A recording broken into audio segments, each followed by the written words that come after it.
I used to be a patrol officer in a mid-sized town in Oregon, about 50,000 people. The kind of place where people leave their doors unlocked during the day and still wave when you pass them on the street. Nothing extreme ever really happened in my 6 years on the force. Mostly domestic calls, minor thefts, noise complaints, typical small town stuff. But there's one case that still bothers me when I think about it. Not because it was the most violent, but because it came way too close to something far worse. And we almost missed it entirely. It happened during the fall of 2016. It was a cold, gray Tuesday afternoon, the kind where the sky hangs low, and everything feels just a little bit off. I was doing a standard welfare check. A neighbor had called saying they hadn't seen the woman next door for a few days, and her mail was starting to pile up in the box. She lived alone and was in her early 60s, pretty reclusive. The caller said it wasn't like her to go silent, not even for a weekend. She wasn't the type to travel or socialize much. According to the neighbor, she spent most of her time reading or gardening. No close family, no pets, just her and that quiet house. If you like these real-life creepy stories, consider giving this video a like. It helps a lot more than you might think. When I pulled up, the house didn't look out of place. It was a modest, single-story home with white siding and blue shutters. No signs of forced entry. The car was in the driveway, tires wet from last night's rain. No lights on inside, but the blinds were drawn tight, so I couldn't see much from the street. I knocked once, nothing. I knocked louder, announced myself. Still no answer. Normally, in cases like this, if nothing seems immediately wrong, I'd leave a card and come back later. But something felt off. I couldn't put my finger on it. Maybe it was the eerie stillness of the place, or maybe it was that smell. Faint, but definitely there, just around the front steps. Like old meat or something damp that had been sitting too long. Not strong enough to scream dead body, but enough to raise the hairs on my neck. I called it in, and my partner arrived about 15 minutes later. We got permission from dispatch to enter the residence. We went around the back. Door was unlocked. Inside, the house was freezing cold. The thermostat read 52 degrees. The heat hadn't kicked on in days. The air was thick and stale, like the place had been sealed off. No clutter, no movement, no dishes in the sink. Just silence. Too much of it. We announced ourselves again. Nothing. We split up and did a full sweep, bedroom, bathroom, kitchen, even the basement. No sign of her. No blood. No overturned furniture. No struggle. Just an eerie, undisturbed quiet. But in the living room, something caught my eye. Near the corner of the floor, beside a small side table, the grate covering the heating vent had been removed. The screws were neatly placed next to it. Someone had taken their time. I bent down and shined my flashlight into the vent. What I saw didn't make sense at first. It wasn't just ductwork. It was dark, wide, deeper than it should have been. There was a crawl space. If you ever come across something weird in a house, especially during renovations or moves, drop it in the comments. I want to know I'm not the only one with stories like this. We radioed it in and told dispatch we were checking the crawl. My partner stayed up top, covering me, while I slipped inside to the narrow opening. The space was tight. I had to lay flat and shimmy forward on my elbows. Dirt floor, exposed beams, spiderwebs everywhere. My boots crunched faintly against broken leaves and loose gravel. I crawled maybe 20 feet in before I saw something that made my stomach turn. A sleeping bag, tucked carefully behind a cinder block support beam, half covered by a torn blanket. Next to it, a pile of food wrappers, granola bars, empty water bottles, beef jerky, and a notebook. It was like someone had been camping down there. I didn't touch anything, just kept scanning the area with my flashlight. That's when I saw her, tucked into the farthest, darkest corner, barely visible behind a low beam, was the missing woman. Her clothes were dirty and wrinkled, her hair a mess, but she was conscious, breathing, alert, and terrified. She didn't speak, didn't move, just stared at me, wide-eyed, like she didn't believe I was real. I called out to her softly and waited. She didn't respond. Just kept looking at me like I was part of a nightmare she was still trapped in. We got her out slowly. She didn't resist, didn't say a word. She sat on the living room floor, shivering, hugging her knees. That's when she whispered something that made my blood run cold. "He's still down there." Make sure you're subscribed if you aren't already. These stories aren't just entertainment. They're reminders that things like this happen more often than we'd like to believe. We called for backup immediately, secured the area, told dispatch we had a second possible subject, and needed a full team on site. They brought in dogs, more officers, proper lights.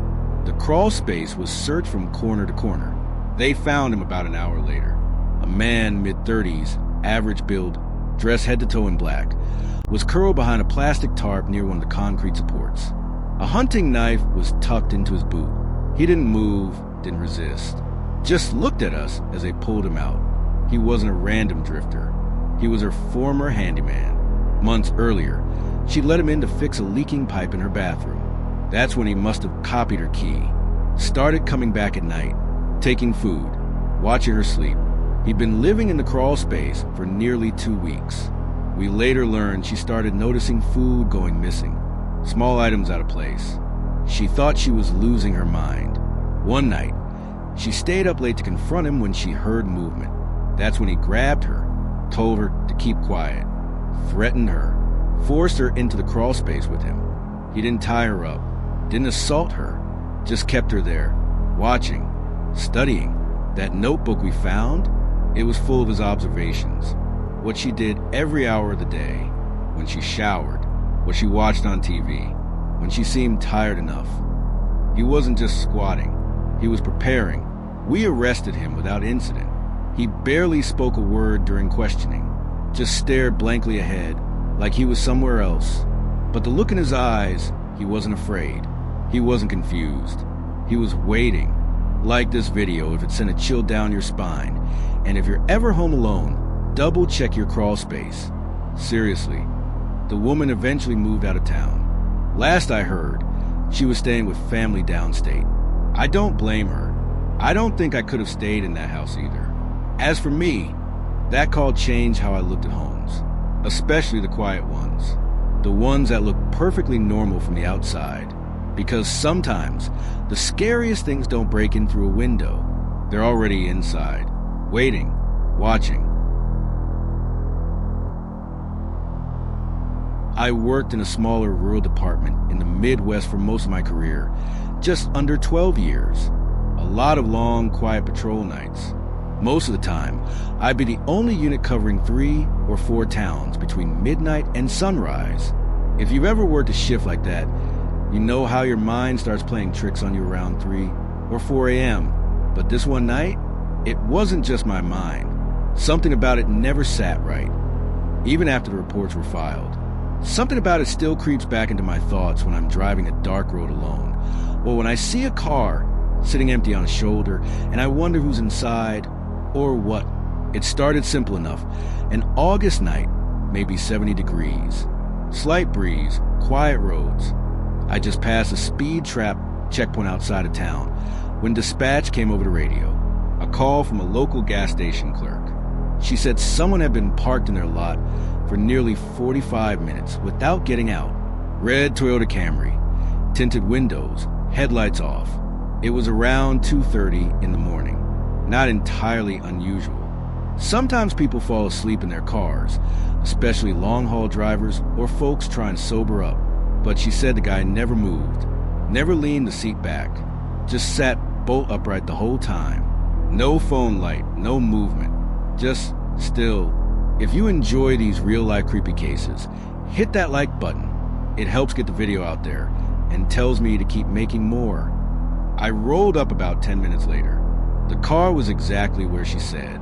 Red Camry, Ohio plates, no lights, no movement. I approached from the driver's side, slowly with my flashlight angled low, trying not to blind whoever might be in there. Standard procedure. What I saw through the window stopped me cold. There was a man in the driver's seat. White male, maybe early 40s. Hair combed, clean shaven, wearing a button-up shirt. Looked like someone heading to work. Honestly, but he wasn't moving.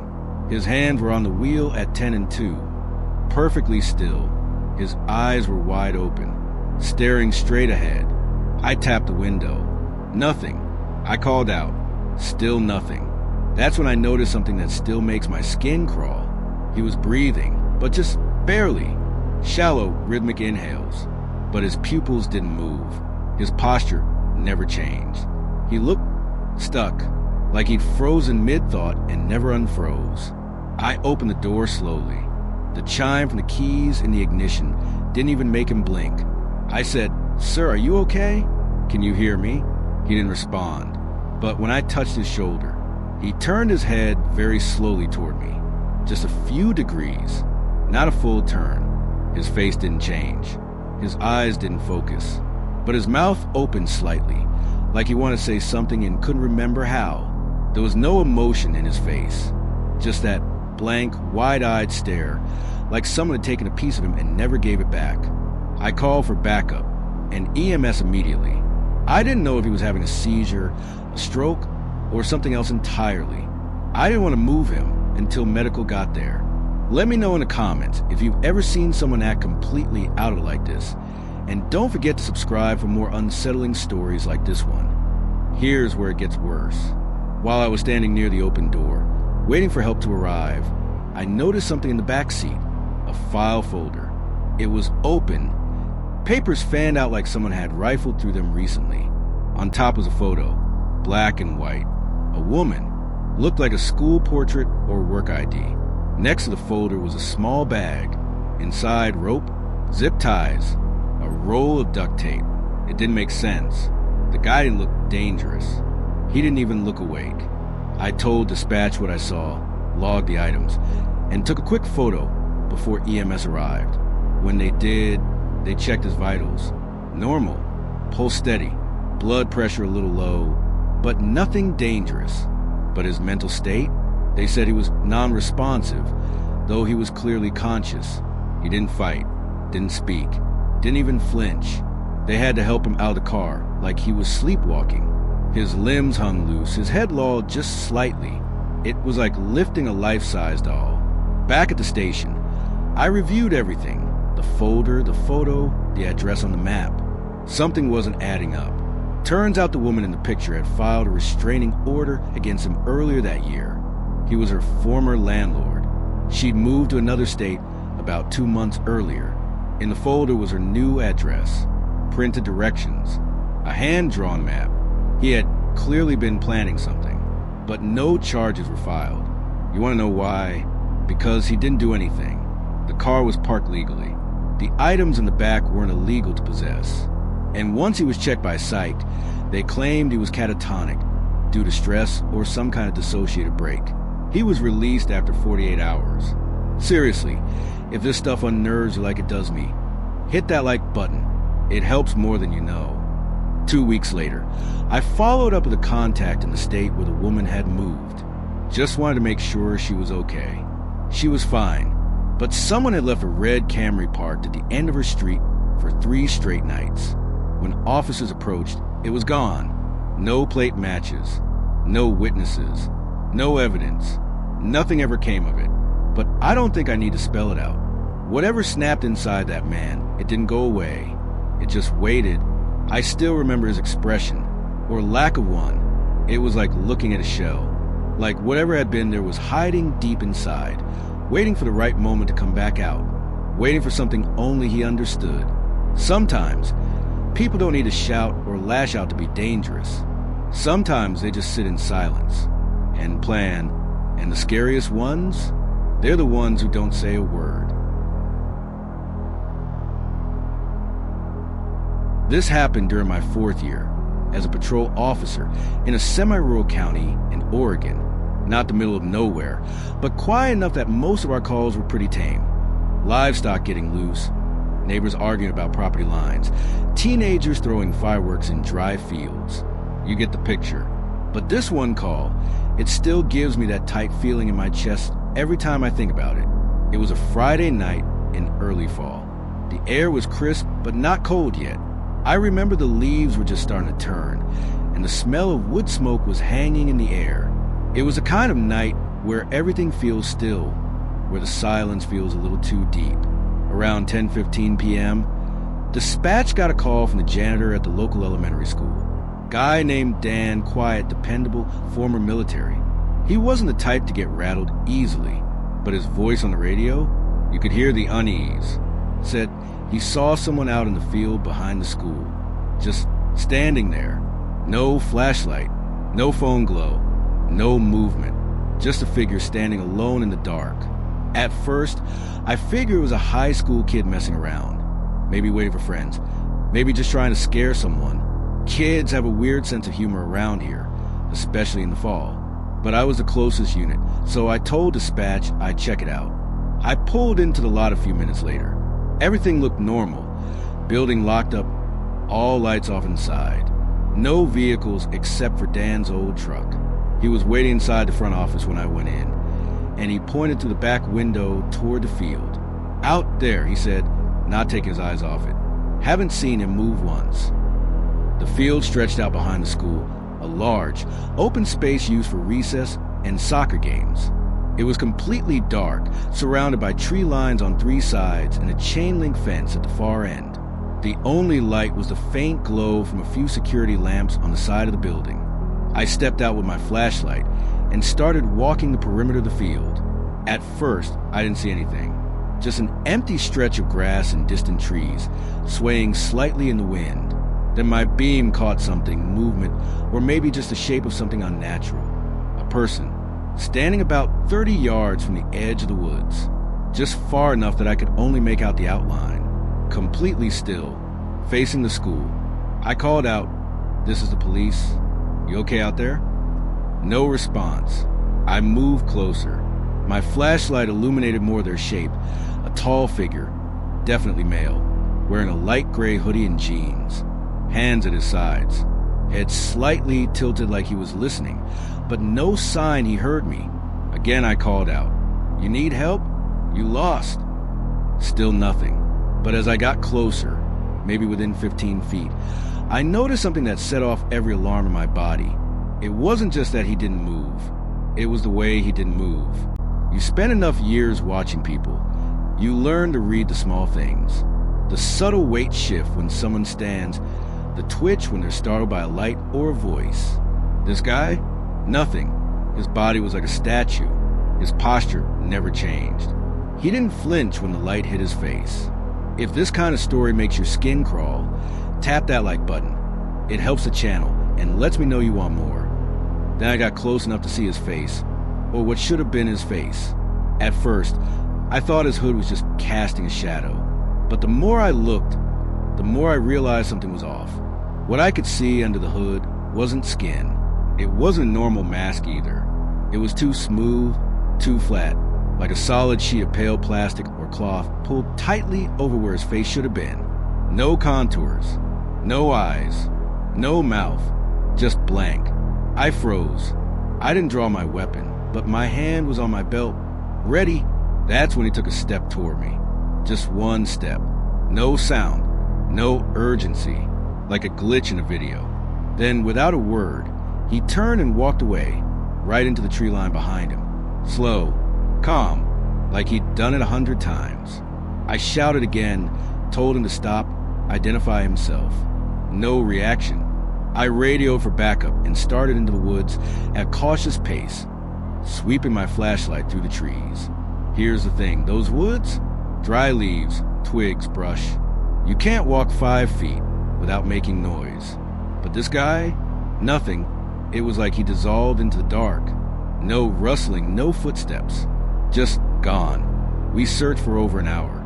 Brought in 2 more units. Formed a line. Did a grid search. No sign of him.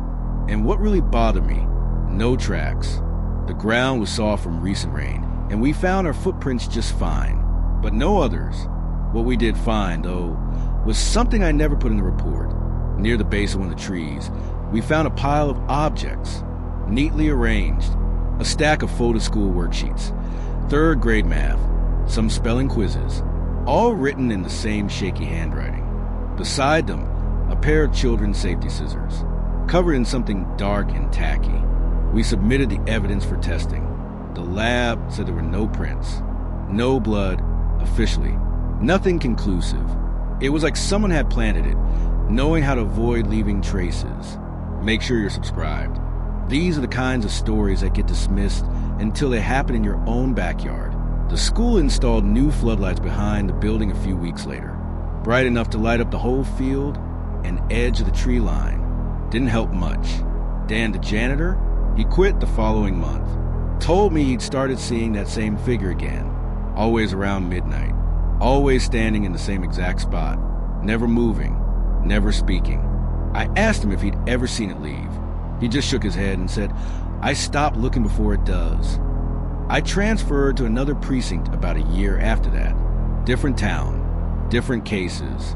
But I've driven past that school a few times since, usually on my way to visit family. And more than once, even in broad daylight, I've seen something just inside the tree line. Tall, still, pale, watching. And every single time, I feel the same instinct crawl up my spine. I don't stop. I don't slow down. I just keep driving. Because whatever that thing is, it's not waiting for help. It's waiting to be seen. And once you see it, you can't unsee it. I spent 12 years as a patrol officer in a fairly rural area in the Midwest. Our department wasn't specialized. We handled everything ourselves, from traffic stops to animal control to full-blown search and rescue. It wasn't glamorous, but I liked the slower pace and the sense of familiarity with the community. After a while, you get to know which barns have bad foundations, which roads flood in the spring, which families keep to themselves. But this one call, even after all these years, it still makes my skin crawl. It was late October, just past midnight. I just pulled over on the side of a quiet road to finish some paperwork. Citation logs, basic reports. I remember how foggy the air was, how the moisture clung to the windows of the cruiser, dimming the glow from my laptop. Everything felt still, like the night was holding its breath. Then dispatch crackled through. Welfare check. A neighbor had called in, said they hadn't seen the elderly woman who lived next door in over a week. No lights in the house, no movement, mail piling up, and her car still in the garage. They said she always waved when she picked up the mail, always left her porch light on after dark. It sounded routine. These calls usually were. Maybe she was with family. Maybe the power had gone out. Maybe she was just sleeping in late. I acknowledged the call, finished my report, and made my way out. The house was at the end of a long gravel drive, just off a county road that barely had any street lighting. It was one of those isolated properties. 2-story farmhouse, probably built in the 40s. A windbreak of pine trees surrounded the back edge of the lot, but otherwise it was open fields in every direction. The kind of place where sound traveled for miles. When I pulled up, I killed the headlights and sat for a moment. There was no porch light on, no interior lights either. The only illumination came from the cruiser's dashboard and the moon hanging low behind clouds. The wind made a low whistling sound as it moved through the trees, but otherwise, silent. I stepped out, grabbed my flashlight, and made my way to the front door. Gravel crunched beneath my boots, louder than it should have. I knocked once, waited, knocked again, louder. Nothing. That's when I noticed the front door was unlocked. Not wide open, just unlatched. It gave with the slightest push of my hand, the hinges creaking gently. That immediately put me on edge. I radioed it in. Dispatch cleared me to enter the property. Standard procedure.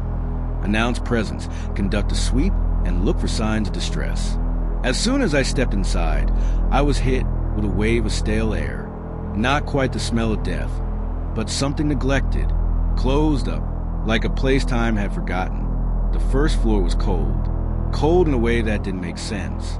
The thermostat read 70, but the air felt damp and lifeless.